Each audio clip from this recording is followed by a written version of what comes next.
ঢাকার ভিতরে কম খরচে আপনি যদি একদিনের জন্য কোথাও ট্যুরে যেতে চান তাহলে আপনার জন্য সবথেকে বেস্ট প্লেস হবে জিন্দা পার্ক। এখানে আসার সহজ মাধ্যম হচ্ছে ঢাকার যে কোনো জায়গা থেকে আপনাকে সর্বপ্রথম চলে আসতে হবে কুড়িল বিশ্ব রোড। এখান থেকে আপনারা বিআরটিসি বাস পেয়ে যাবেন। বাসে জনপ্রতি টিকিটের মূল্য 40 টাকা। ওইখান থেকে আপনাদের নামিয়ে দেবে কাঞ্চন ব্রিজ পর্যন্ত। ওইখান থেকে আপনারা অটো ধরে চলে যাবেন জিন্দা পার্কে।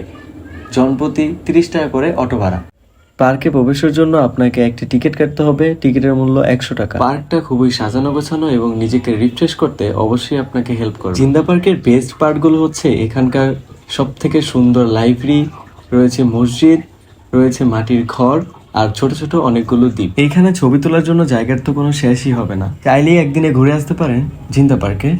আর আমার সর্বমোট খরচ হয়েছিল 350 টাকা, খাবার খরচ সহ।